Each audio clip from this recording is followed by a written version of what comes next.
I'm Professor Kenneth Hansen of the University of Central Florida Judaic Studies program, and I'd like to share some exciting new backstories gleaned from the Hebrew Bible with a little help from AI. Anyone who's familiar with the Bible knows something about the ancient kingdom of Solomon, which was divided after his death into two squabbling dynasties. 10 northern tribes broke away, while Benjamin and Judah remained in the south, centering their worship on the Jerusalem temple. We can refer to them as a priestly elite or hierocracy from the line of Tzadok, tracing their lineage back to Moses' brother Aaron. We can therefore call them Aaronites.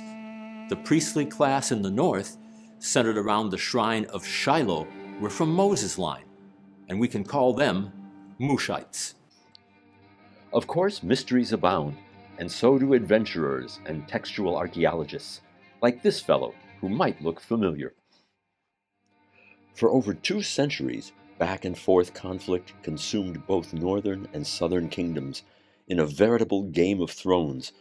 Eventually, the north succumbed to the powerful Assyrian Empire in the year 722 BCE. Benjamin and Judah in the south hung on for more than a century thereafter, until the Babylonians, under King Nebuchadnezzar, turned them into a vassal kingdom, and when they rebelled, brought about total destruction of Jerusalem and the temple. In 586 BCE, the sacred shrine was burned to the ground. Beginning as early as 597 BCE, the upper classes, those with power and authority, including the Zadokite priesthood, Aaronide in lineage, were taken captive and exiled to faraway Babylonia. There, among the upper classes deported, was a priest likely attached to the Jerusalem temple staff, named Ezekiel. The world's greatest detective at your service. You may call me Hercule. Ezekiel, of course, is most famous for having recorded a powerful vision while residing at Tel Aviv on the Kabar Canal near Nippur. The vision depicts a divine chariot throne occupied by the God of Israel. Most modern readers of the text are taken by its otherworldly nature. Mystical visions are not uncommon in ancient societies, and they persist across the centuries, down to modern times. And in most cases, the visions are congruent with the recipient's belief system. In Ezekiel's case, he is not just an Israelite monotheist, but a priest and part of the priestly hierarchy. Led by Zadokites, they are not just religious leaders. They are the temporal rulers of society. They are the ancient Israelite equivalent of the 1%. The idea is radical, even revolutionary, for God has manifested the divine presence well beyond the Jerusalem temple. In the particulars of Ezekiel's vision, God's fullness appears in a foreign land, where the people are living in lonely exile. As for who wrote the book, we need a textual Sherlock. We cannot say who was responsible for the entire book of Ezekiel, though most scholars think that multiple authors were involved in its composition. In any case, most important is the message it delivers, crystallized in Ezekiel's powerful vision of a restored temple, found in chapters 40 through 42 of the book. In his vision, Ezekiel is taken back to Israel where he sees a mountain and a city. ויבא אותי שמה, והנה איש מראהו כמראה נחושת, ופתיל פשתים בידו, וקנה המידה, והוא עומד בשער. And he brought me there, and behold, there was a man, whose appearance was like the appearance of brass, with a line of flax in his hand, and a measuring rod, and he stood in the gate. The man tells Ezekiel to pay careful attention to everything he sees and hears, and to relate all the details to his people Israel.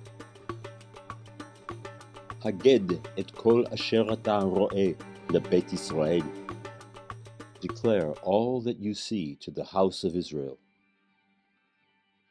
the measuring of the layout of the vast temple complex fills the next 3 chapters of the book. The dimensions are staggeringly huge and contain elements that are clearly mystical rather than realistic. But we can deduce that the meaning of the vision presented in this section of the book was more than real. When the people returned to their land after their captivity, pursuant to an edict issued by the Persian Emperor Cyrus, the new temple, to be rebuilt in those days, will be sanctioned by divine providence. The priestly theocracy, which oversees its rituals and sacrifices, will exercise all authority, both civil and religious. But of course, this theocracy, or hierocracy, was the Zadokite priesthood, the Aaronid line, supposedly descending from Moses' brother.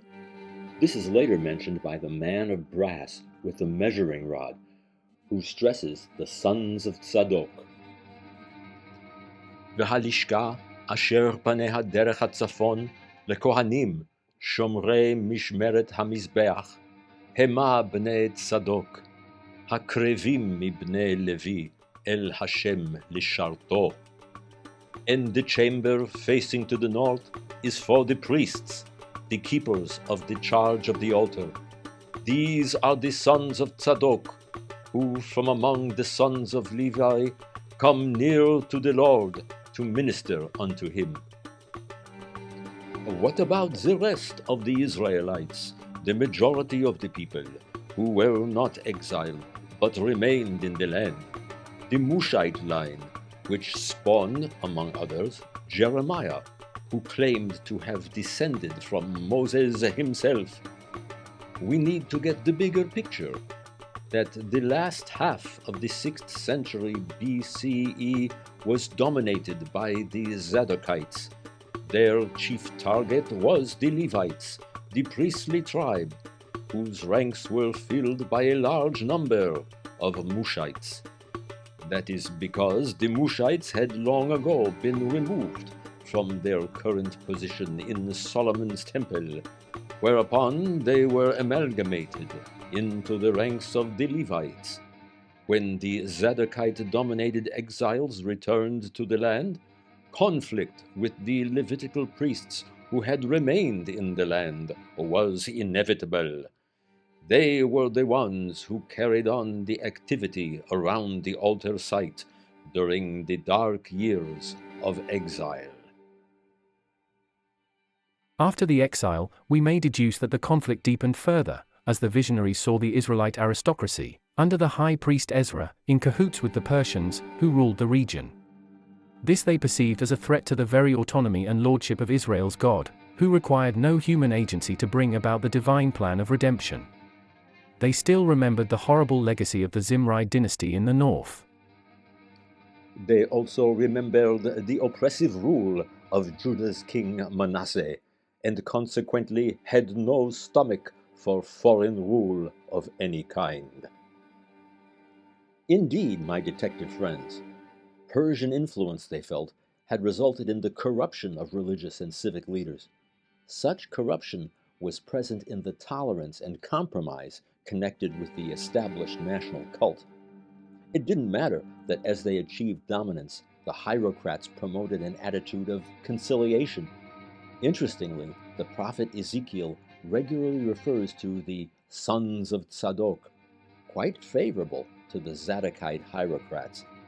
But the theorized priestly source of the Torah, known as P, and theoretically composed at the time of the Second Temple and ascribed backwards to Moses, instead references the more inclusive term for the priesthood, calling them the sons of Aaron.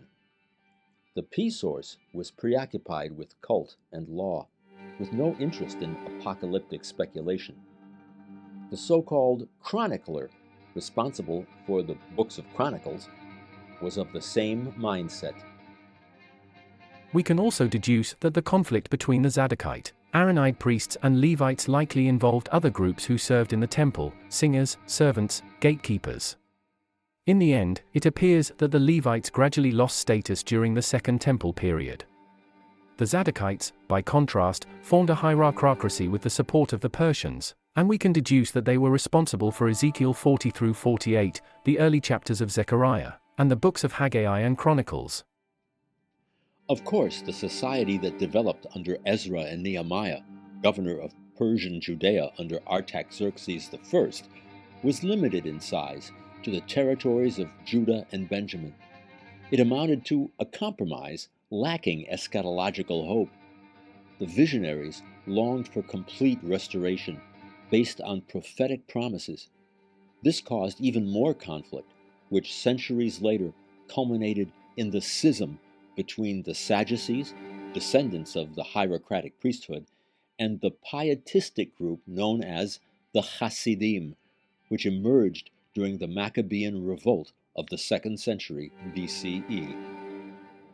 We may theorize that the Mushite-dominated Levites would eventually have no place in the rebuilt temple. Such a reversal of fortune could not have been more bitter. They began to focus increasingly on the end of days, and the prophecies they uttered were much less rooted in historical circumstances. And that, of course, is not to say that the end of days, that is, eschatology, was never a focus of the earlier prophets. But such prophecies always had to do with human endeavor, within the confines of history, to bring about a new and messianic age. This so-called prophetic eschatology involved translating the vision of the divine counsel into historical terms.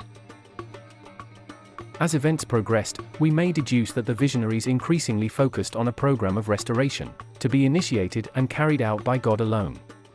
Nor would it be focused on the temple, but on spiritual redemption of the people as a whole. That theme would be picked up by subsequent generations of pious Israelites who remained in conflict with those who ruled the religious roost in the Jerusalem temple. Some of them would abandon society altogether, preferring to live on the shores of the Dead Sea, producing a veritable library of texts we can now call the Dead Sea Scrolls. Others, such as Jesus of Nazareth, would become so enraged with the hierocratic temple cult as to create an incident in the courtyards of the sacred shrine by overturning the tables of the money changers and quoting the prophet Jeremiah. הדבר אשר היה אל ירמיהו מאת השם לאמור, עמוד בשער בית השם, וקראת שם את הדבר הזה. המארת פרצים היה הבית הזה, אשר נקרא שמי עליו בעיניכם. גם אנוכי הנה ראיתי, נאום השם. The word that came to Jeremiah from the Lord, saying, Stand in the gate of the Lord's house, and proclaim there this word. Has this house, whereupon my name is called, become a den of robbers in your eyes? Behold, I, even I, have seen it, says the Lord. But to understand the progression from classical biblical prophecy to pure apocalyptic, we're going to need to dig even deeper. So hold on to your fedoras and grab your magnifying glass. The textual sleuthing has only just begun.